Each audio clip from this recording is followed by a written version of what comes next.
IT की smart class में आप सभी का स्वागत है। और अकाउंटिंग की इस क्लास में आज हम पढ़ने वाले हैं सेल्स ऑफ एसेट्स के बारे में।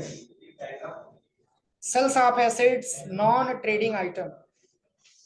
इसके पहले तो हम किसी गुड्स को हम सेल कर रहे थे ना, लेकिन आज की क्लास में जो पढ़ना है वो है आपका सेल्स ऑफ एसेट्स। और एसेट्स का प्रयोग हम लोग करते हैं बिजनेस को चलाने के लिए। मैंने बताया था ना कि वे सभी अस्थाई या अस्थाई वस्तुएं जो हमारी व्यापार को चलाने में मदद करती है वो हमारी व्यापार के लिए क्या कहलाता है? एसेट्स कहलाता है।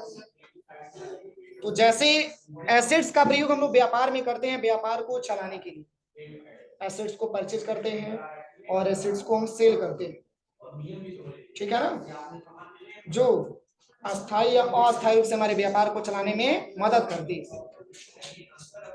तो जैसे कि यहाँ पे हेडिंग में आपका जो लिखा हुआ है sale of assets non trading item. अगर हम बात करें सबसे पहले एसेट्स के बारे में, तो हम अपने एसेट्स को जो हम परचेज करते हैं, जैसे कि मान के चलिए कि अपने बिजनेस में मैंने कंप्यूटर खरीदा था, कितने रुपए से? 30,000 रुपए से। याद है? मैंने अपनी बिजनेस में कंप्यूटर परचेज किया था और कितने रुपए से? 30,000 रुपए से। तो उस 30,000 रुपए से कंप्यूटर खरीदने का मेन पर्पज, मेन उद्देश्य हमारा ये था कि हमारे बिजनेस में लंबे समय तक काम देगा।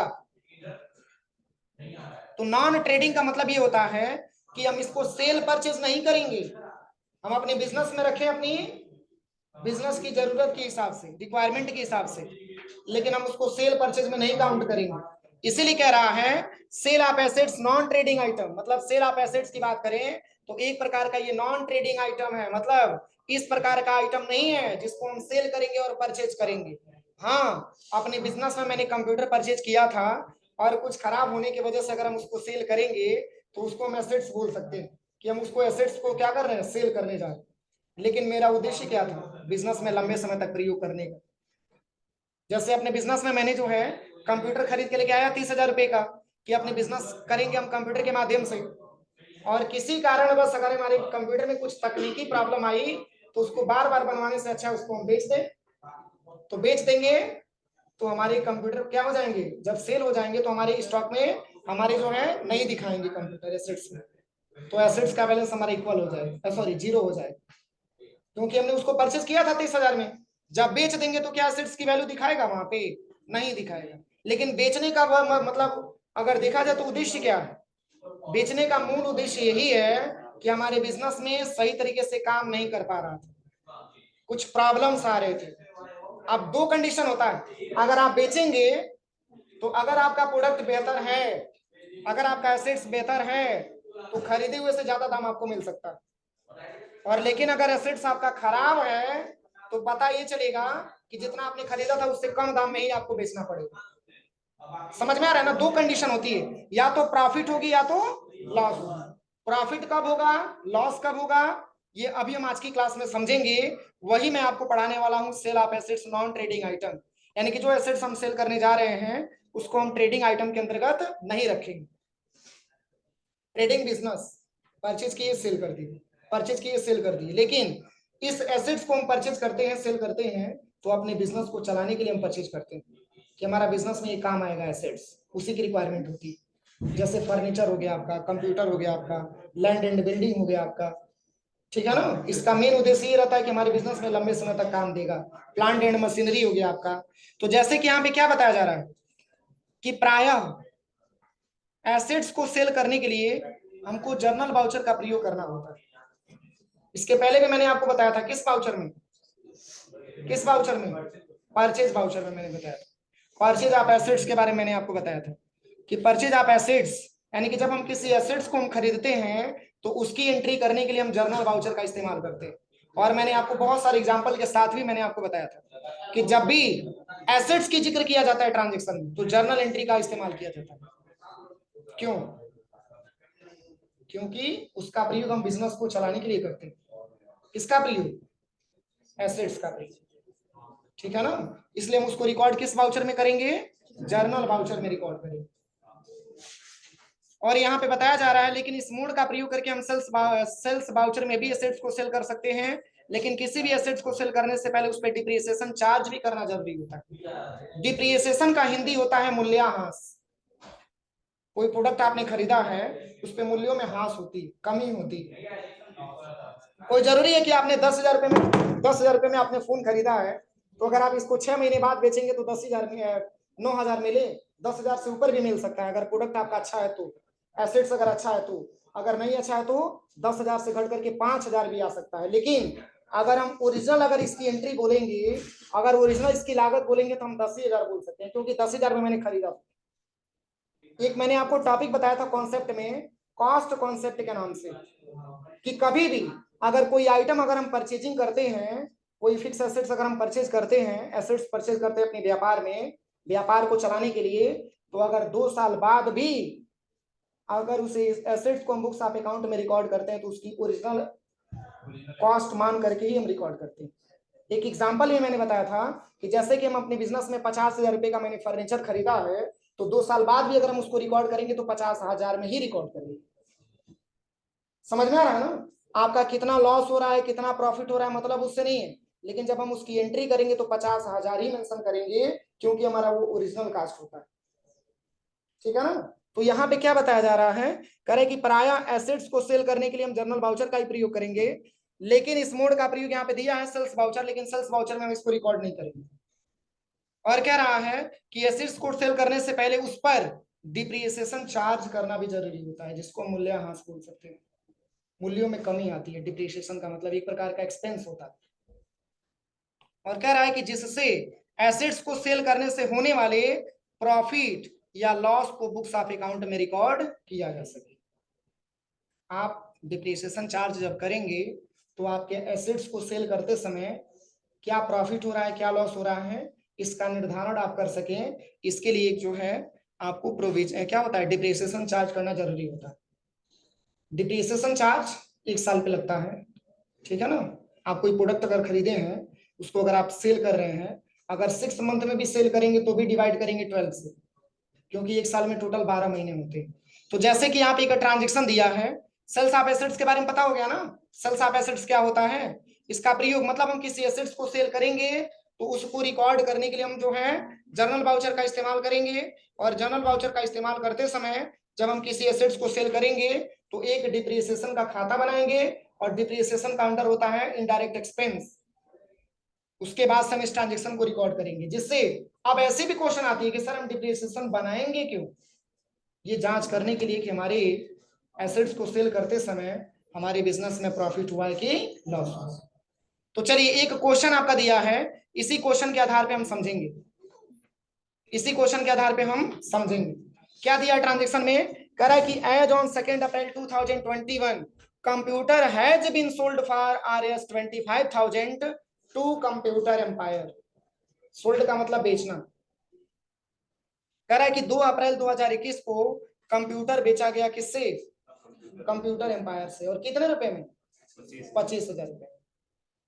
ध्यान दीजिएगा, कह रहा है कि 2 अप्रैल 2021 को कंप्यूटर बेचा गया किससे, कंप्यूटर एम्पायर से, कितने रुपए से, 25,000 रुपए से। फिर यहाँ पे कह रहा है कि जिसपे डिप्रिसिएशन हैज बीन चार्जेड 10%, और जिसपे 10% डिप्रिसिएशन चार्ज भी लग रहा है। इस पे तो यहाँ पे बताया जा रहा है कि before selling of fixed assets you have to calculate write and down value of computer. कह रहा है कि to help to calculate profit और loss on sales of fixed assets. मतलब ये बताया जा रहा है कि इस पे 10% आपका डिप्रिसिएशन चार्ज भी लग रहा है, और वो आपका डिप्रिसिएशन चार्ज है कि जितना मतलब आप सेल करने से पहले आपने उस पे कितना परचेज किया था, उस पे आपको 10% डिप्रिसिएशन चार्ज भी लग रहा है। समझ में आ रहा है ना? तो देखिए 25,000 में आपने सेल किया, 25,000 में आपने सेल किया, तो सेल करने से पहले आप ये जानना चाहेंगे ना कि कंप्यूटर मैंने परचेज कितने रुपए में किया था, तभी तो उसका 10% आपको पता चलेगा। तो ये जांच करना हो कि अपने व्यापार में आपने जो कंप्यूटर जो आपने एसेट्स परचेज किया था वो कितने रुपए का परचेज किया था, तो इसकी जानकारी करने के लिए कहाँ जाएंगे, कहाँ जाएंगे? चलिए पहले कंपनी ओपन कर लेते हैं। बस बैलेंस शीट पे जैसे ही आप जाएंगे, Alt plus F1 button press करेंगे तो बता देगा कि आपने अपने बिजनेस में 30,000 रुपए का कंप्यूटर परचेज किया था। अभी आपके सामने आ जा रहा है।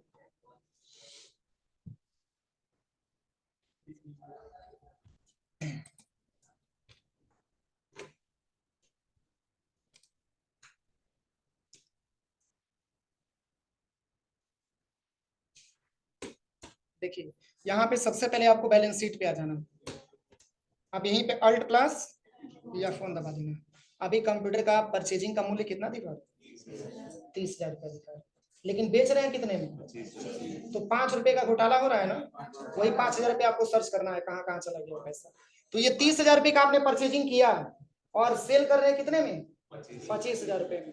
अब चलिए ये जो 10% जो डिप्रिसिएशन आपका चार्ज लग रहा है, ये 30% पे चार्ज लग रहा है, क्योंकि ट्रांजेक्शन में आपका क्या लिखा हुआ है कि बिफोर सेलिंग फिक्स एसेट्स, मतलब सेल करने से पहले वो जो आपने परचेजिंग किया था उस पर 10% आपका डिप्रिसिएशन चार्ज भी आपका लग रहा है। तो क्या यहाँ पे बताया जा रहा है, कह रहा है कि इसकी सॉल्यूशन बनाने से पहले कह रहा है कि सबसे पहले हम क्रिएट करेंगे लेजर किसका? डिप्रिसिएशन का, और अंडर में रखेंगे इनडायरेक्ट एक्सपेंस। तो डिप्रिसिएशन एक प्रकार का हमारा क्या होता है? खर्च होता है, एक्सपेंस होता है।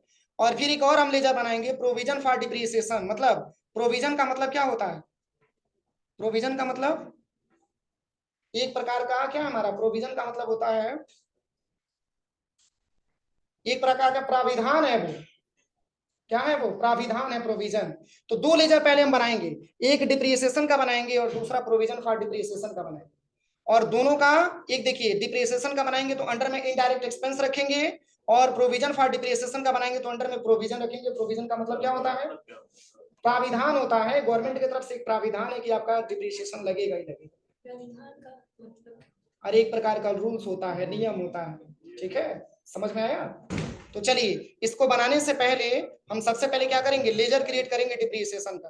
तो सबसे पहले आप आ जाइएगा यहाँ पे, और यहाँ पे आपको एक लेजर बनाना है। बैक आइए और यहाँ पे क्रिएट पे आ जाइएगा सबसे पहले, और यहाँ पे लेजर क्रिएट करना है, और यहाँ पे आपको टाइप करना है डिप्रिसिएशन। डिप्रिसिएशन अंडर में क्या हो जाएगा? इनडायरेक्ट एक्सपेंस हो जाएगा। यहाँ पे इनडायरेक्ट एक्सपेंस को सिलेक्शन करेंगे। बस यहाँ पे कोई चेंजिंग नहीं करना है, ध्यान दीजिएगा, जैसे मैंने बनाया वैसे ही बनाइएगा। बस यहीं पे अब ये नहीं कि जाकर के जीएसटी एप्लीकेबल करिए, सब कुछ नहीं, ऐसे नॉर्मल बनाइएगा और कंट्रोल ए से एक्सेप्ट करा देंगे। अभी पहला लेजर मैंने बनाया, इसके बाद से depreciation for sorry provision for depreciation. मतलब ये जो डिप्रिसिएशन आपका लग रहा है ये है क्या? तो गवर्नमेंट की तरफ से एक प्राविधान है, एक रूल है, एक नियम है जिसके तहत आपको डिप्रिसिएशन देना होता है। तो यहाँ पे आप टाइप करिएगा प्रोविजन फॉर डिप्रिसिएशन। सही है, डिप्रिसिएशन है ना? अब सही है, डिप्रिसिएशन अब सही है। एंटर करेंगे, अंडर में प्रोविजन हो जाएगा। देखिए प्रोविजन का आपको बनाना नहीं है, ये प्रोविजन ऑलरेडी आपका ग्रुप बना हुआ है। प्रोविजन का मतलब होता है हाँ, जो भी मतलब गवर्नमेंट की तरफ से प्राविधान बनाया गया। ठीक है, इसको आपको ले लेना है प्रोविजन। यहाँ पे नॉट एप्लीकेबल, कंट्रोल प्लस ए, कोई दिक्कत? अब चलिए इतना करने के बाद अब जाकर के आप ट्रांजेक्शन को आप सॉल्व करना सीखिए। पहले ट्रांजेक्शन को हम सॉल्व करेंगे, लेकिन इसके पहले हम समझेंगे कि प्रोविजन किस आधार पे हम दे रहे हैं। ये डिप्रिसिएशन डिप्रिसिएशन हम किस आधार पे दे रहे हैं? क्या परसेंट? किसका 10%? किसका 10%? 30,000 का 10%। क्योंकि ये जो 10% जो आपका डिप्रिसिएशन लग रहा है, ये आपका बिफोर सेलिंग की बात हो रही है, मतलब सेल करने से पहले आपने परचेजिंग कितने रुपए में किया था उस पे आपको प्रोविजन देना हो रहा है, सॉरी डिप्रिसिएशन देना हो रहा है। क्या परसेंट? 10%। तो चलिए अगर हम यहाँ पे बात करें तो यहाँ पे दिया है सबसे पहले, कह रहा है कि एसेट्स वीआर परचेज इन मई 2020। कह रहा है कि जब एसेट्स को परचेज किया गया था तो उसका डेट मई 2020 का था। मई 2020 में मैंने परचेज किया था क्या? कंप्यूटर। और कह रहा है कि एंड विल बी सोल्ड नवंबर 2020, जिसको हम बेच दिए नवंबर 2020 में। समझ में आ रहा है ना? मैंने परचेजिंग किया था मई 2020 में और सेल मैंने कर दिया नवंबर 2020 में। तो कई महीने के अंतराल के बाद मैंने सेल किया, तो ब्रैकेट में लिखा है आफ्टर 6 मंथ, यानी कि 6 मंथ के बाद इसको मैंने बेच दिया। और कै रुपए में मैंने बेचा? 25,000 में बेचा। तो कह रहा है कि so half yearly depreciation will be charged on assets value. Half yearly का मतलब होता है अर्धवार्षिक, मतलब एक साल में तो आपने बेचा नहीं, 6 मंथ में ही तो आपने बेचा, तो 12 महीने का मतलब आधा लगेगा, मतलब आपका 6 मंथ का डिप्रिसिएशन चार्ज आपका लगता है। और एक साल में 12 महीने होते हैं, तो 12 महीने में तो आपने सेल किया नहीं है, 6 मंथ पे ही आपने सेल किया है। तो यहाँ पे क्या करेंगे, क्या करेंगे यहाँ पे, तो देखिए कह रहा है कि जो आपका चार्ज लग रहा है एसेट्स पे, जो आपको डिप्रिसिएशन चार्ज आपको देना हो रहा है, वो 6 मंथ पे देना पड़ रहा है, क्योंकि आपने पर्चे किया था मई 2020 में और सेल कर रहे हैं कब, नवंबर 2020 में। तो कह रहा है कि जब आप 6 मंथ के बाद आप सेल करेंगे, तो कह रहा है कि इस पे हाफ ईयरली का डिप्रिसिएशन भी लगेगा, मतलब 6 मंथ का आपका जो है आपका डिप्रिसिएशन लगेगा, मूल्यह्रास लगेगी। कह रहा है कि will be charged on assets value, जो चार्जेबल होगा किस पे, एसेट्स पे, ये वैल्यू चार्जेबल होगा किस पे, एसेट्स पे आपका। तो कैसे, तो इसमें देखिए ब्रैकेट में लिखा हुआ है, इसकी फार्मूला आप समझिएगा। कह रहा है कि डिप्रिसिएशन बराबर होता है 30,000 मल्टीप्लाई 10 डिवाइड बाई 100 और इंटू करेंगे 6 और डिवाइड बाई 12 करेंगे। अब देखिए 30,000 में आपने परचेजिंग किया था और 10% डिप्रिसिएशन चार्ज है, तो मल्टीप्लाई करेंगे और डिवाइड कर देंगे कितना से, 100 से। तो जो अमाउंट निकल करके आएगा उसमें मल्टीप्लाई करेंगे 6 से और डिवाइड कर देंगे 12 से। तो टोटल मल्टीप्लाई वगैरह कैलकुलेशन करके आप देखेंगे तो लास्ट में मात्र 1500 अमाउंट आएगा आपके, ठीक है ना। अरे आपने 30,000 रुपये में खरीदा था, ध्यान दीजिएगा, 30,000 में आपने खरीदा था, उस पे गवर्नमेंट का 10% आपका डिप्रिसिएशन लग गया, मूल्यह्रास लग गया। तो जब भी अगर हम निकालेंगे तो यहाँ पे डिवाइड करेंगे कितना से, 100 से, और 6 मंथ में ही आपको देना पड़ रहा है, तो मल्टीप्लाई तो 6 से आपको करना पड़ेगा ना। और 6 मंथ ये मिला कहाँ से, तो 12 महीने में आपको क्या करना है, देना है, लेकिन आप दे रहे हैं मात्र 6 महीने में, तो डिवाइड करेंगे तभी तो 6 महीने का निकल करके आएगा। जब टोटल कैलकुलेशन करेंगे तो अमाउंट आ जाएगा आपका 1500। अब देखिए 5,000 में अभी आपको केवल 1500 पकड़ में आया कि 1500 का बैलेंस कहाँ चला गया, यानी कि डिप्रिसिएशन जो चार्ज आप दे रहे हैं वो आपका कितना लग रहा है, 1500 रुपया लग रहा है। 30,000 का क्या परसेंट, 10%, सही है, हाफ ईयरली लग रहा है, ध्यान दीजिएगा, तभी जाकर के मल्टीप्लाई 6 से किया गया। अब चलिए, अब 5,000 में से 1500 माइनस होगा तो शेष कितना बचेगा, कितना बचेगा, 3500 रुपया। तो अगर 1500 पकड़ में आ गया तो शेष बचा आपका 3500 रुपया, जो आपके बिजनेस का लॉस हो रहा है। एसेट्स को जब सेल कर रहे हैं तो क्या हो रहा है, लॉस हो रहा है। कैसे लॉस हो रहा है तो ये भी आप समझिए, जैसे कि 25,000 में जब आप उसको सेल कर रहे हैं तो खरीदारी मूल्य आपने लिया क्या था, 30,000 रुपया। अब जब आप उसको सेल कर रहे हैं तो उसको आप बताएंगे कि ऐसा है कि मैंने जो है 30,000 रुपये में खरीदा था और 10% तो मान के चलिए कि डिप्रिसिएशन चार्ज ही हो गया, शेष बचा 3500 रुपया। तो वो कस्टमर इनसे ये कह रहा है कि ऐसा है कि 3500 रुपया हमको छोड़ करके और 25,000 में ही आप दे दीजिए, क्या कुछ डिस्काउंट आप नहीं करेंगे, हमने खरीदने के लिए आया है तो जब सेल करेंगे तो डिस्काउंट तो देना ही पड़ेगा। तो इन्होंने क्या किया कि अपने फिक्स एसेट जो इन्होंने सेल कर रहा था उस पर 3500 रुपए का ये डिस्काउंट दे दिया। तो जब ये डिस्काउंट देंगे तो इनके लिए इनकम होगा कि एक्सपेंस होगा, एक्सपेंस होगा। तो ये 3500 रुपया इनके फिक्स एसेट्स में सेल करते समय एक्सपेंस हो गया, ये लॉस हो गया। तो टोटल बैलेंस कितना इन्होंने प्राप्त किया, 25,000 प्राप्त। कोई दिक्कत किसी को, समझ में आया। अब चलिए इसी को हम समझ करके ट्रांजेक्शन करेंगे। अभी मैंने आपको बताया कि 30,000 में मैंने परचेज किया था जिसपे 10% डिप्रिसिएशन चार्ज लग गया, 10% भी मैंने आपको निकाल के बता दिया, 6 मंथ का 1500 आ गया, शेष बचा 3500 रुपया, जो अभी हिसाब आपका नहीं मिल पा रहा है। तो 3500 रुपया सेल करते समय ये हमारी तरफ से लॉस हुआ, क्योंकि उतना पैसा हम छोड़े। जैसे क्या होता है, अगर मैंने अभी आपको बताया है कि अगर आपका एसेट्स अगर सेफ है तो आप बढ़ा करके भी पैसा ले सकते हैं, लेकिन कोई जरूरी नहीं है कि हर बार आपका लॉस ही लॉस होगा, हो सके कि कभी आपको प्रॉफिट भी हो जाए। जैसे आपने बाइक खरीद के लेके आया 50,000 रुपए में, आपने उसको चलाया खूब अच्छे से, आपने उसको मेंटेन रखा और फिर 2 साल बाद आप उसको सेल कर रहे हैं तो 60,000 रुपया आपको मिल रहा है, तो 10,000 प्रॉफिट तो कहलाएगा, तो एक प्रकार की वो इनकम हो जाएगी। लेकिन जब मूल्य में से ही चला जाएगा तो हम उसको प्रॉफिट बोलेंगे, लॉस। समझ में आया। तो चलिए इसको बनाने के लिए सबसे पहले क्या करना है, देखिए इसे ट्रांजैक्शन को बनाने के लिए कह रहा है कि ये क्रिएट करेंगे लेजर किसका, जो लॉस हुआ है उसका भी। तो कह रहा है कि loss on sales of assets, मतलब जब हम एसेट्स को हम सेल किए हैं तो लॉस कितने रुपए का हुआ है, तो उसका जब हम ग्रुप बनाएंगे तो अंडर में रखेंगे इनडायरेक्ट एक्सपेंस रखेंगे। यहां तक कोई दिक्कत है किसी को, तो चलिए इस लेजर को भी हम यहां से बना लेते हैं। यहाँ पे सबसे पहले रखेंगे क्या, लॉस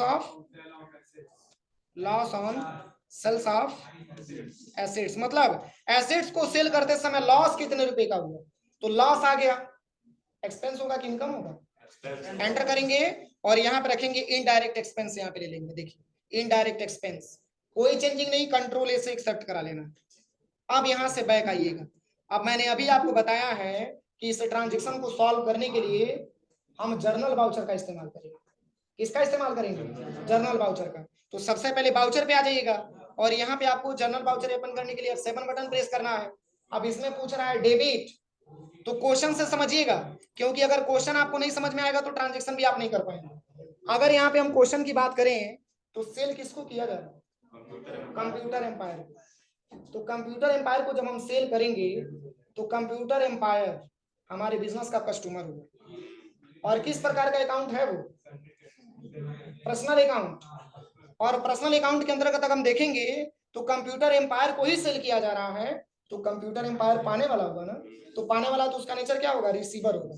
और रिसीवर का नेचर होता क्या है, डेबिट की क्रेडिट, डेबिट होता है। पर्सनल अकाउंट में रिसीवर को डेबिट किया जाता है। तो यहाँ पे पर्सनल अकाउंट के गोल्डन रूल के हिसाब से यहाँ पे कंप्यूटर एम्पायर को हम डेबिट करेंगे। तो बना तो है नहीं, बना है क्या पहले से, चलिए बना है, यहाँ पे ले लेंगे कंप्यूटर एम्पायर। अब इसका करंट बैलेंस कुछ दिखा रहा है, तो इसमें हम कितना देंगे, 25,000 में तो सेल हो रहा है ना, फिर एंटर करेंगे। अब इस पे आपका डिप्रिसिएशन चार्ज भी आपका लगा होगा, क्या परसेंट, 10%, कितना रुपया, 1500 रुपया। तो यहाँ पे आप ले लीजिएगा डिप्रिसिएशन,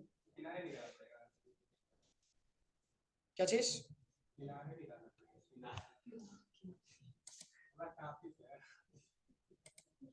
अरे एक मैंने लेजर बनाया था ना डिप्रिसिएशन का, ये डिप्रिसिएशन प्रोविजन फॉर डिप्रिसिएशन है, क्या रुपया, 1500 रुपया।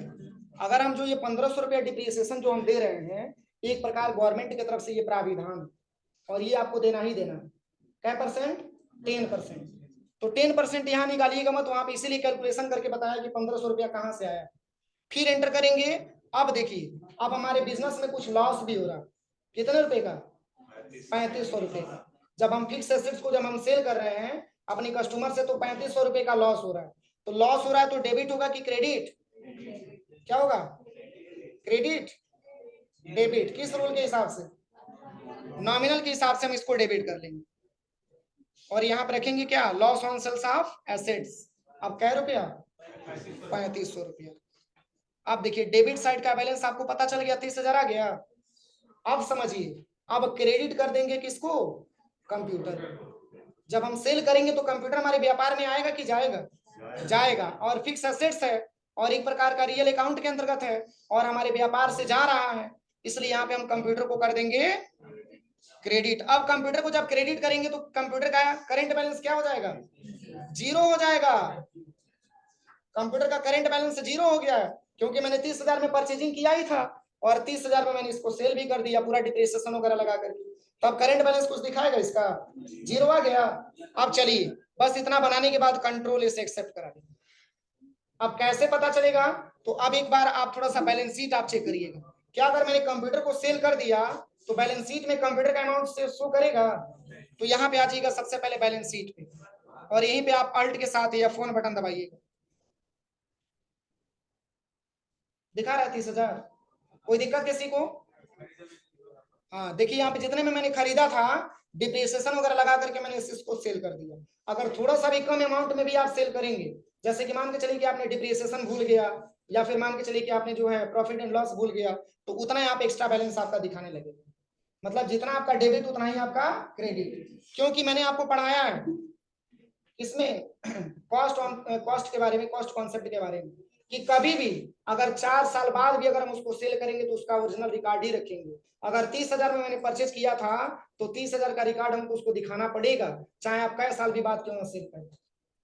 समझ में आ रहा है ना। अब चलिए, अब इसके बाद से समझिए, अब इसमें आपको सेटलमेंट भी करना पड़ेगा, ऐसे ही नहीं काम चलेगा। ये जो आपने डिप्रिसिएशन दिया है वो किसके अंतर्गत आया है, तो ये प्रोविजन के अंतर्गत आया है।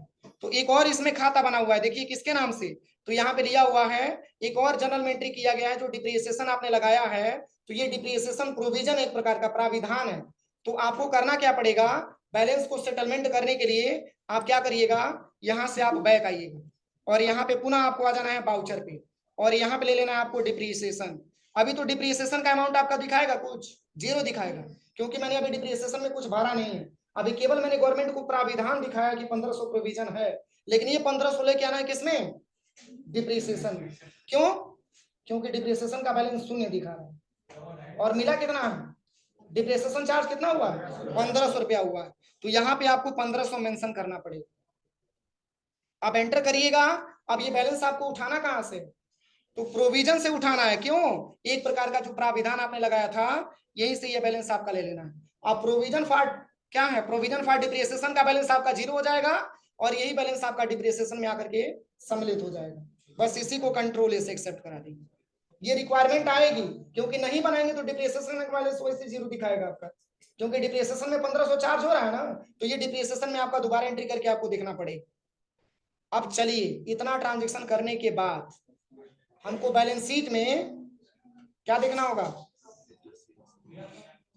हमारे बिजनेस का जो लॉस हुआ है 3500 रुपया, वो तो चेक करना होगा ना। तो कैसे चेक करेंगे, तो यहाँ से बैक आइएगा। अब ये जांच करना है कि क्या 3500 रुपया हमारा लॉस में शो हो रहा है कि नहीं हो रहा। तो अगर लॉस हो रहा है तो एक्सपेंस में दिखाएगा कि इनकम में, एक्सपेंस में दिखाएगा। तो सबसे पहले गेटवे ऑफ टैली पे आइएगा और यहाँ पे आपको आ जाना है सबसे पहले बैलेंस शीट पे और यहीं पे alt plus F1 button press करिए। सॉरी, प्रॉफिट एंड लॉस में आना है ना, यहाँ पे प्रॉफिट एंड लॉस पे आपको आना है और यहीं पे अल्ट के साथ F1 बटन आपको प्रेस करना है, ठीक है ना। अब देखिए यहाँ पे डिप्रिसिएशन आपका दिखा दिया क्या रुपया, जो बिजनेस का इनकम है कि एक्सपेंस है, एक्सपेंस। समझ में आया। अब थोड़ा सा और नीचे आएंगे तो यहाँ पे आपको loss on sales of assets में आपको 3500 रुपया दिखा, यही आपको ट्रांजेक्शन करना था। किसी को कोई प्रॉब्लम, कोई दिक्कत, हो जाएगा ट्रांजेक्शन। तो इतना ट्रांजेक्शन आप लोग करिएगा, ठीक है। ये अमाउंट आपका आना चाहिए sales on loss on sales of assets में 3500 रुपये, क्योंकि अगर ये बैलेंस नहीं आएगा तो आपका कहीं ना कहीं ट्रांजेक्शन गलत है। और जब तक आप सेटलमेंट नहीं करेंगे, अब एक चीज और समझिए, एक मिनट, अभी ये जो डिप्रिसिएशन आपका आया है कितना रुपया, 1500 रुपये। अगर हम इसको दोबारा ट्रांजेक्शन नहीं किए होते तो ये 1500 रुपये यहाँ पे अमाउंट नहीं दिख रहा था। क्यों, क्योंकि डिप्रिसिएशन का बैलेंस हमारा जीरो था। जैसे ही मैंने डिप्रिसिएशन का दोबारा मैंने ट्रांजेक्शन किया है तो वही प्रोविजन वाला पैसा आकर के डिप्रिसिएशन में ऐड हो जाए। तो ये सब हमारी प्रकार के एक्सपेंस है। अब 5000 मैंने खर्चा कौन कौन सा दिखाया, 3500 रुपया हमारी बिजनेस में लॉस हुआ है एसेट्स को सेल करते समय और प्लस 1500 रुपया डिप्रिसिएशन चार्ज लगा, ये दोनों मिलाकर के 5000 रुपया हुआ। कोई दिक्कत। अब 30,000 का 30,000 मालूम चल गया कहाँ चला गया, यहां तक करिए आप लोग। शेष हम लोग कल सीखा जाएगा डेबिट और क्रेडिट नोट वाउचर के बारे में, ये दो ट्रांजेक्शन कल सीखा जाएगा।